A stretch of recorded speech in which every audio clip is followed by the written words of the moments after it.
Hi, I'm Chris Pajak from the Redmen TV. Welcome to Talk Norwich City. Jack's asked me to come over on the channel and give another tactical preview of how I think Liverpool could play against Norwich City at the weekend in the Saturday 12:45 kickoff at your place.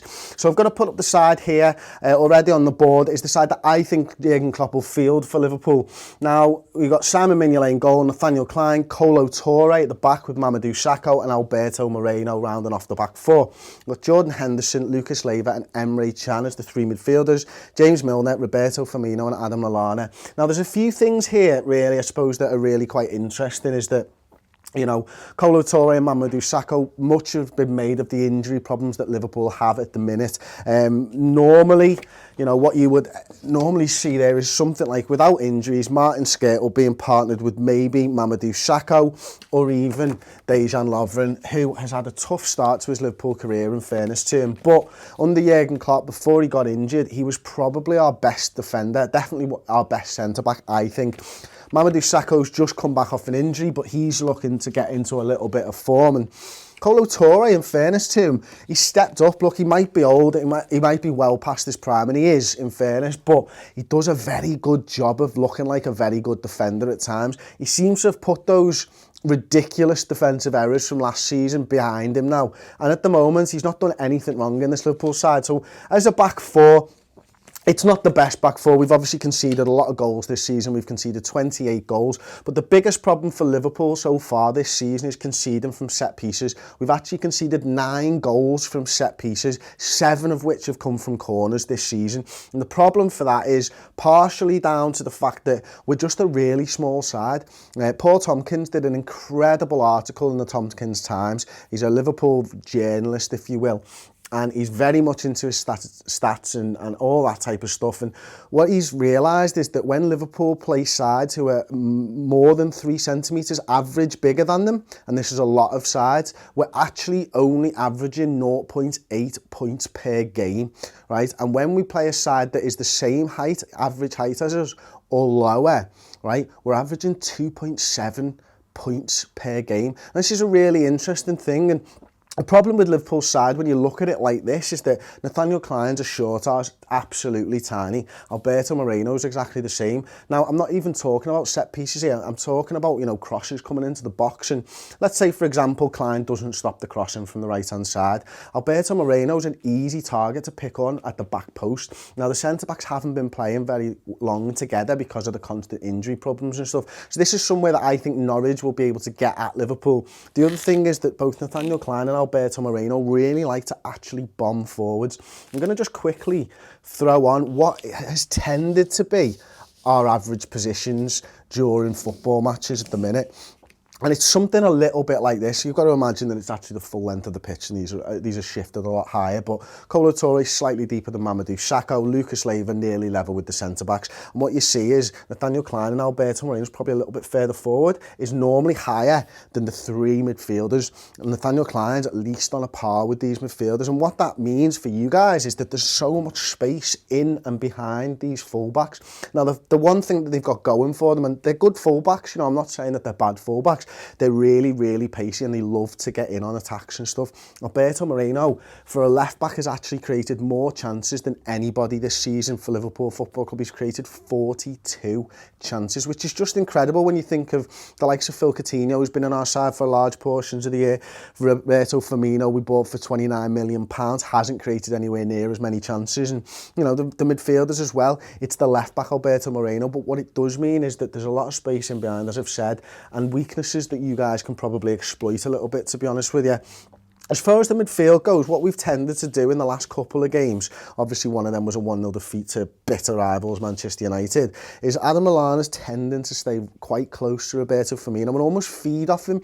And what we've tried at times is we bought Christian Benteke in the summer for £32 million. But what's happening when we do play Christian Benteke up top, and why he's probably not playing at the minute in the Premier League anyway, is that we're not getting the players in and around him, we're not using him right, we've not kind of got players who are natural to bomb on, apart from maybe Jordan Ibe whipping crosses. And the one thing with Jordan Ibe, although an incredible talent and a young kid still learning the game, is that his end product isn't really there. If you remember Aaron Lennon from his Tottenham days, that's what he kind of reminds me of, raw pace, but when he gets there, gets to the byline, he's not really creating enough from there. So we're struggling to play with Christian Benteke, but what we've seen when we've managed to fit Roberto Firmino up top is he's looking constantly, he's playing as the false nine, and it's bandied around far too much, to be honest with you, the false nine, but he's dropping into a deeper position, and it's forcing these players to go past him, and the sort of the interlinking play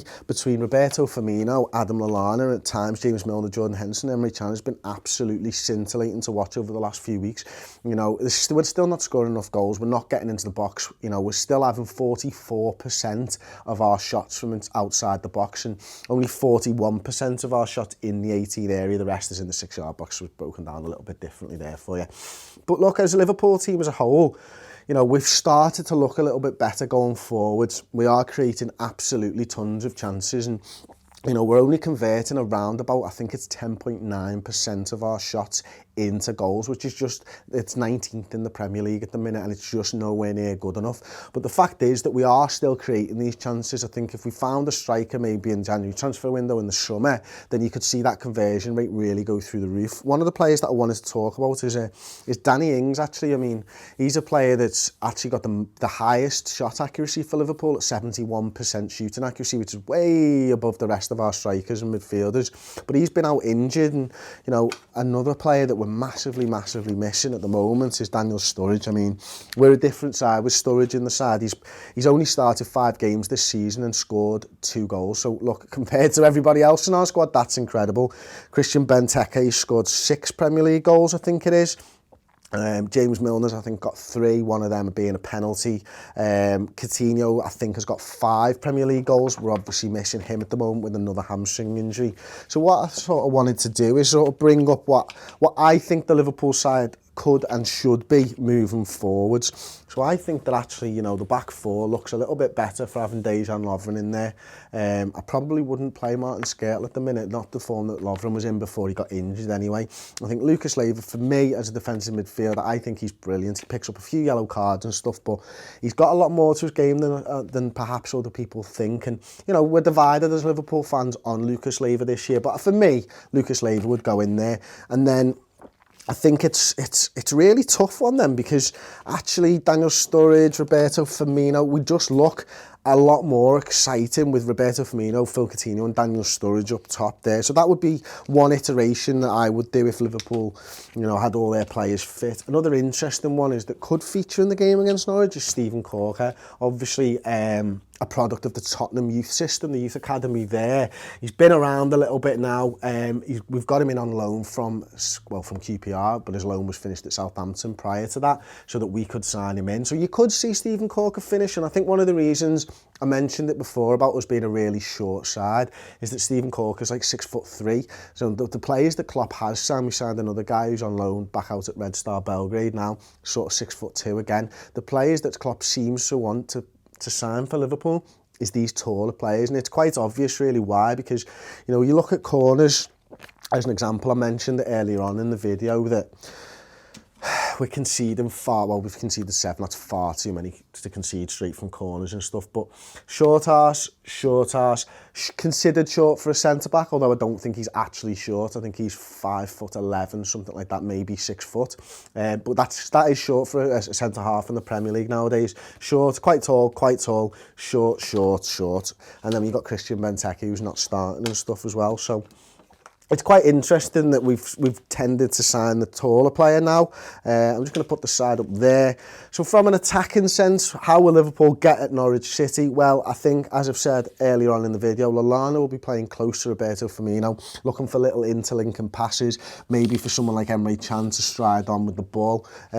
James Milner covers a hell of a lot of ground. He comes all the way down here, he comes back here, and his job is also to go inside and stuff. So You know, I wouldn't say that I'm massively confident about the weekend because we have been in such bad form and we can literally concede at the drop of a hat. And as a Liverpool fan, that's the hardest thing to take, is we seem to be dominating games of football, but we're not effectual enough to actually win the games and score goals. And what that's meant is that one like little error or something and we tend to go behind, and then the heads seem to drop really.